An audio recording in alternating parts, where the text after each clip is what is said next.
Good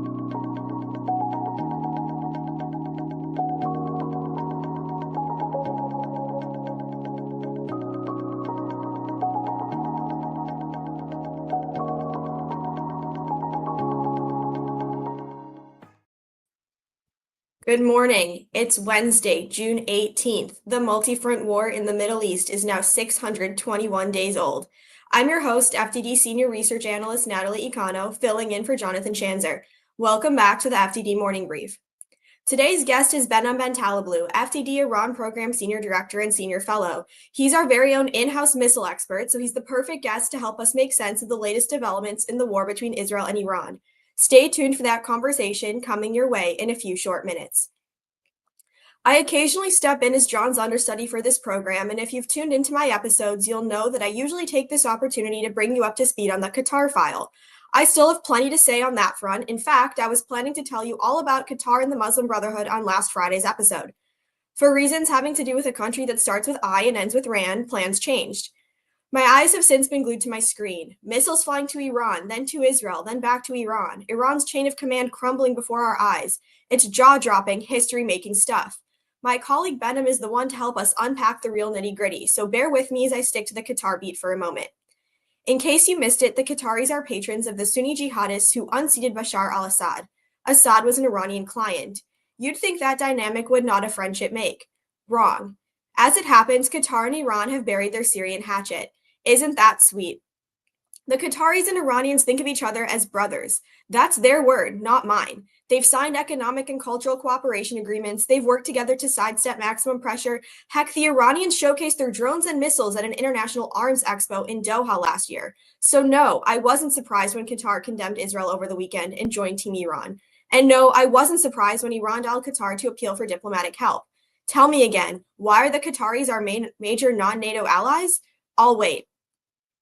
Now for your headlines. Headline 1.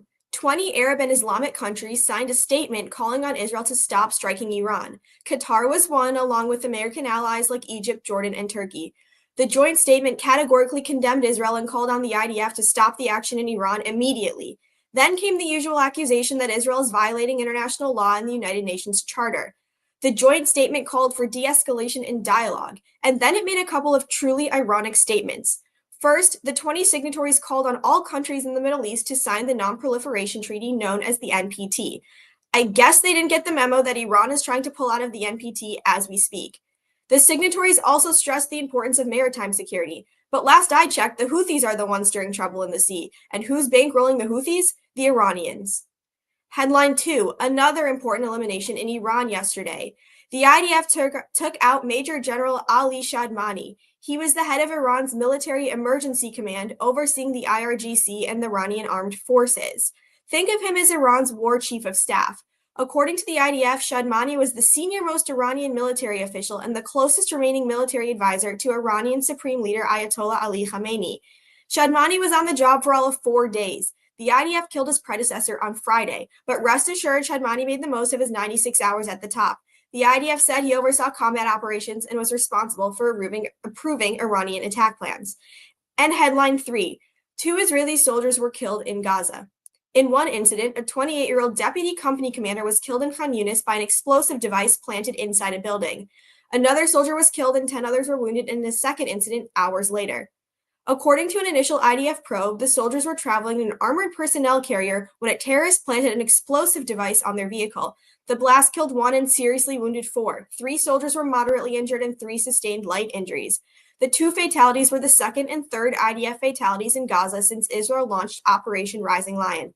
A good reminder that even though Israel's operation in Iran is dominating headlines, the battle in Gaza isn't over. Okay, it's time for my conversation with Senior Director of FDD's Iran program, Behnam Ben Taleblu. Let's dive right in. Welcome to the program, Behnam. Good morning, Natalie. Great to be back with you guys. So I want to just jump right into what you are an expert on, and that's Iran's arsenal. Can you just give us a sense of the capabilities that Iran has and what might be left and what we can, look forward to seeing in the future? Sure. So heading into June 12, June 13, the Islamic Republic of Iran was home to the largest ballistic missile arsenal in the Middle East. This is composed of close range, short range, and medium range ballistic missiles that are both liquid and solid fueled.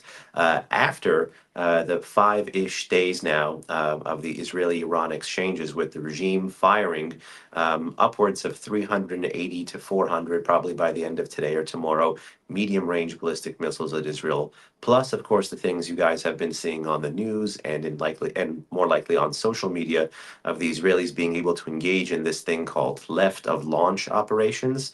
That's basically when you do whatever you can, non-kinetically or kinetically, to take out missiles before they are launched. And in this case, you've seen lots of videos circulating of both launchers being taken out and disabled by the IDF and IAF, as well as, of course, missiles themselves.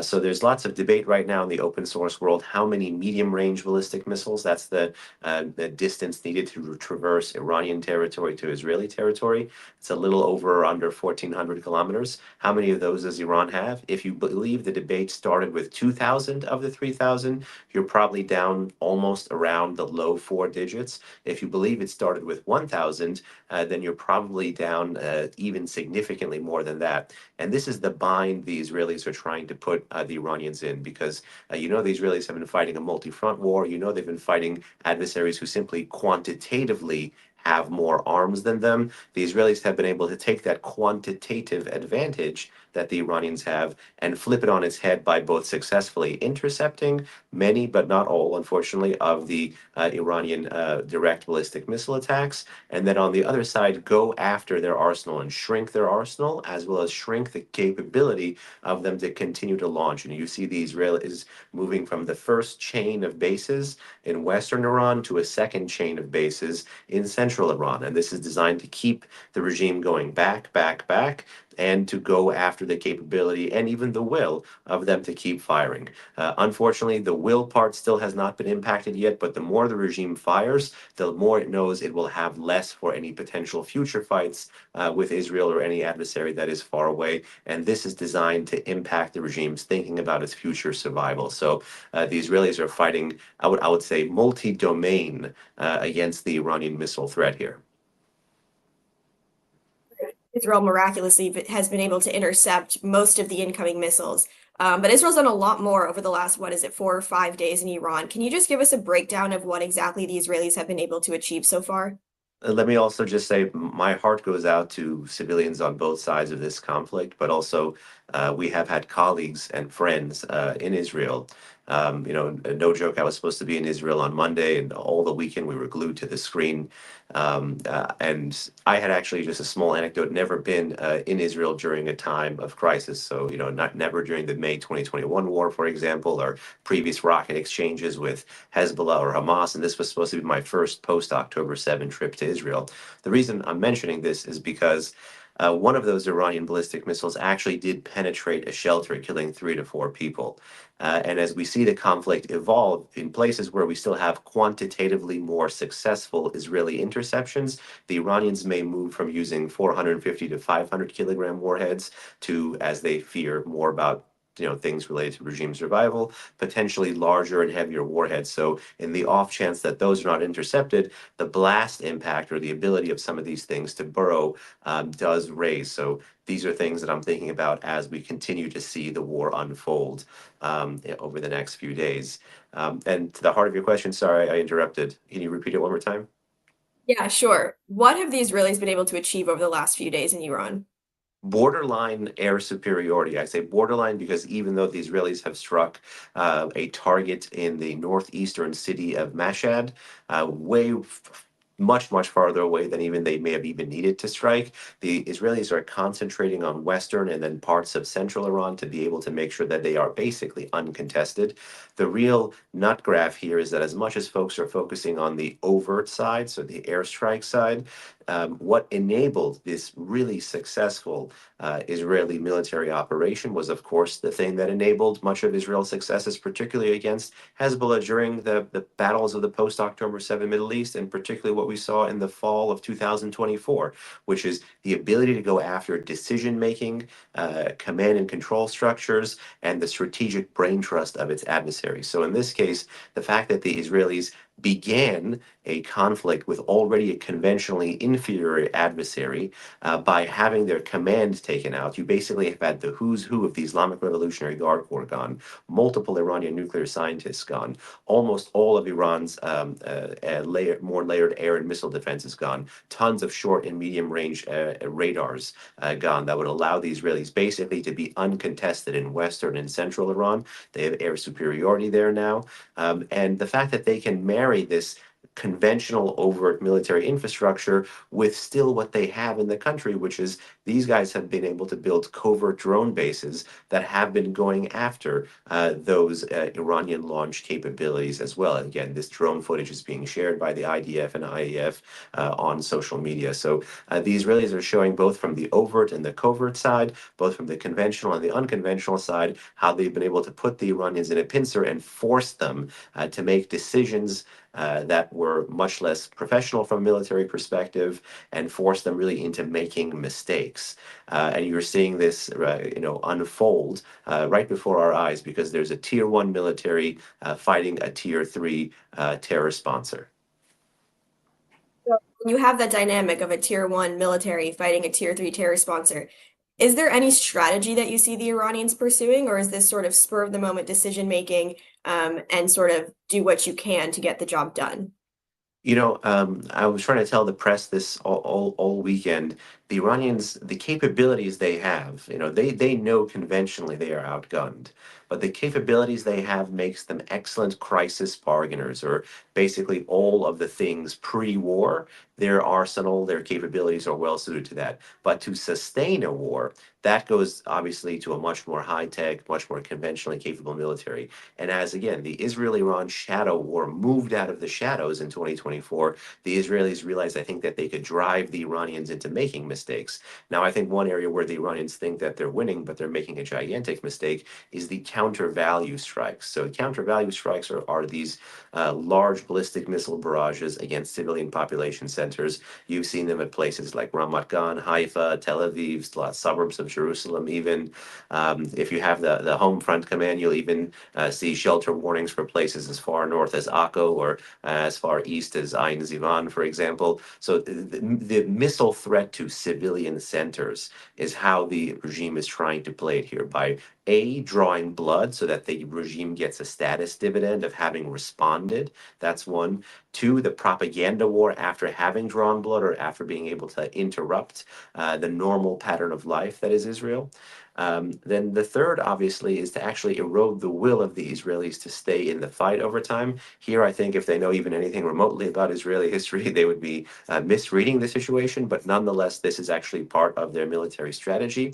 And then even to deter American involvement, you may have seen a New York Times story yesterday talking about the potential for the Iranians are preparing missiles to be fired at much more closer targets like U.S. bases in case the Americans come in. You've heard the Iranians talk about leaving the NPT.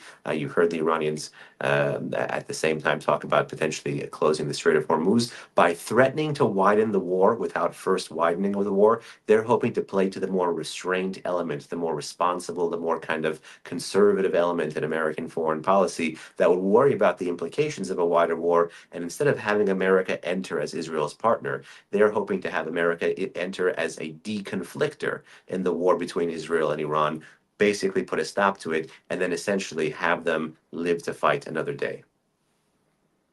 So let's shift gears a minute to the Iranian people. I think there's been a lot of talk on social media and in print media about like the idea of regime change and the fall of the Islamic Republic. How are you seeing the Iranian people react? And do you think that this is sort of going to turn a new leaf in the history of the country?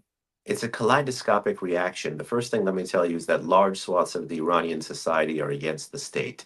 You've seen that war between the society and the state manifest itself in boom and bust periods of sustained anti-regime protests from 2017 to present that make it clear that reform is not what the Iranian population is seeking. They're seeking wholesale revolution. The Israeli war is not against the Iranian people, and the Iranian war is not a war of the Iranian people against the Israeli people or the Israeli state. It's it's this regime interest that is being fought and preserved and sustained here, not the Iranian national interest.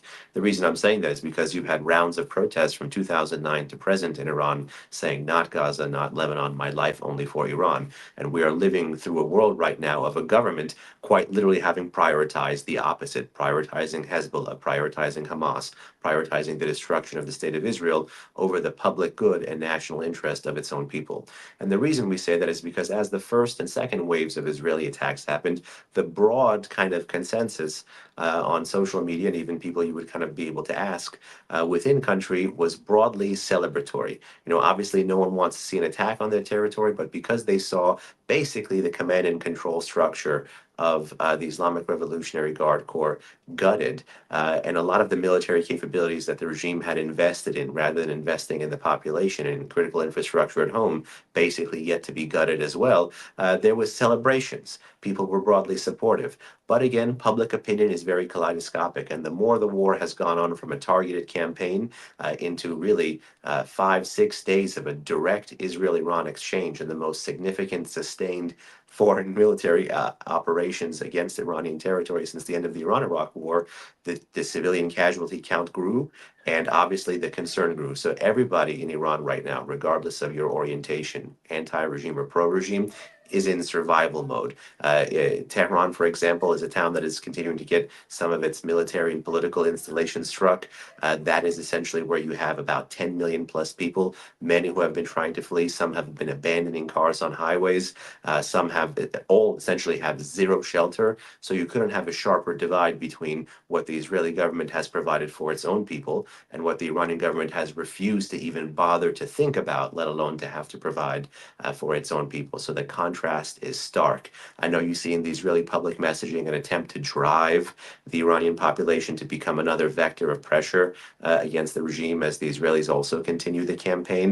But when everyone is in survival mode right now, and when everyone continues to say regime change is not what they want, that can lead to really a mismatch between intention and capability. But perhaps things may be changing if the targeting becomes much more limited, if the fire is able to be more controlled or turned off in some areas, and if the messaging is all about, going after the oppressors of the Iranian people. And the Israelis have been doing that to a fair amount anyway. It's just, as always, a translation campaign. I mean, the fact that they hit IRIB, a major state broadcaster, Iranians have seen literally on their homes the Islamist regime's authoritarian repressive apparatus bring tortured confessions on IRIB, bring foreign nationals that they've paraded on spies on IRIB. You couldn't even have a sharper image of what is going on right now and how weak the regime is than this image I'm about to tell you, which has been going viral on social media since the Israelis struck IRIB,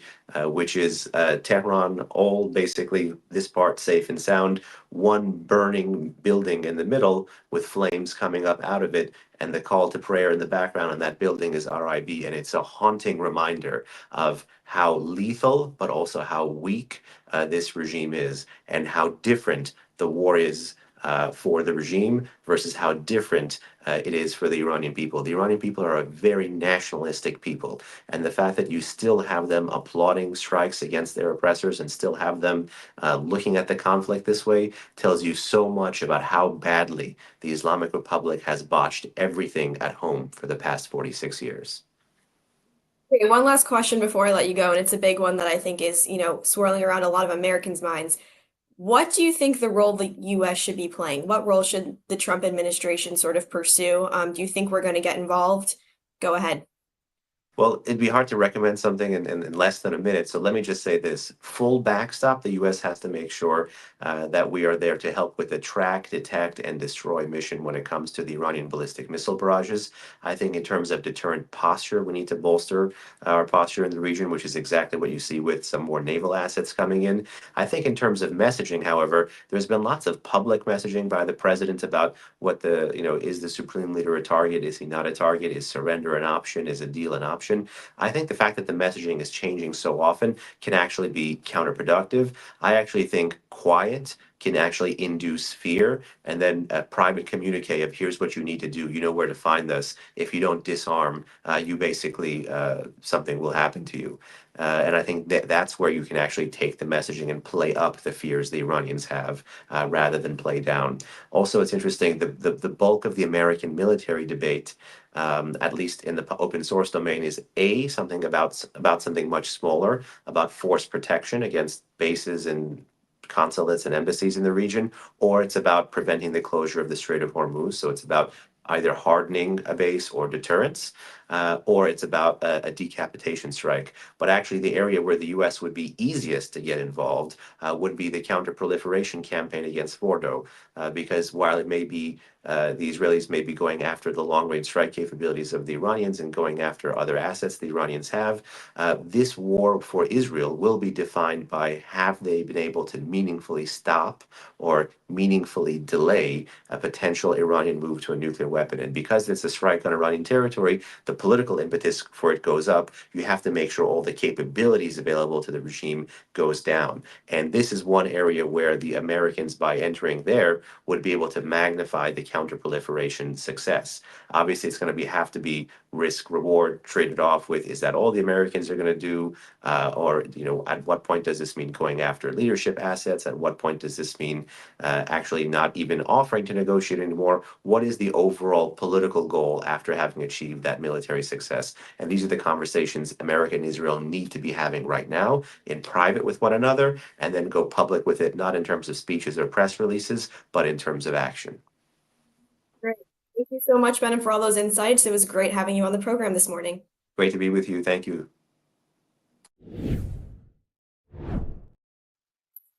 Okay, here's what FDD has on tap for you today. FDD research fellow Ivana Stradner published a piece in The Telegraph unpacking Russian President Vladimir Putin's offer to mediate between Iran and Israel. Putin floated the idea during a recent phone call with President Trump. Ivana argues that taking Putin up on his offer would be a mistake. The plan would see Russia take highly enriched uranium from Iran, which Moscow could then use for its own energy production. Ivana warns that Washington mustn't fall for Putin's gambit. FDD's Max Lesser is out with a new policy brief about an alleged hack and leak campaign that claimed to disclose the personal information of some 40 Israeli Air Force pilots. Max tells us that the information was most likely fabricated. That's the good news. The bad news is that Max traced the disinformation campaign back to a newspaper with links to Iran's Islamic Revolutionary Guard Corps. Tehran is wielding disinformation as a tool of self-preservation, which is why Max recommends that the US and Israel start poking holes in regime propaganda. And finally, check out a new visual on our website that FDD's Behnam Ben Taleblu and Bridget Toomey put together, showing what Iran has in its ballistic missile arsenal. Tehran has fired 380 ballistic missiles and counting at Israel since the latest showdown began, but still possesses the largest arsenal in the Middle East. From short range to long range, the Islamic Republic has it all. If you're curious about Iran's capabilities, I encourage you to check out Behnam and Bridget's excellent, albeit frightening, visual. And that'll do it for today. If you want more expert analysis, check out FDD's website and our social media. And please do consider making a tax-deductible donation to FDD. You can always do that at fdd.org/invest. Tune in Friday for another thought-provoking episode of the FDD Morning Brief. Until then, I'm Natalie Ecanow, signing off for FDD.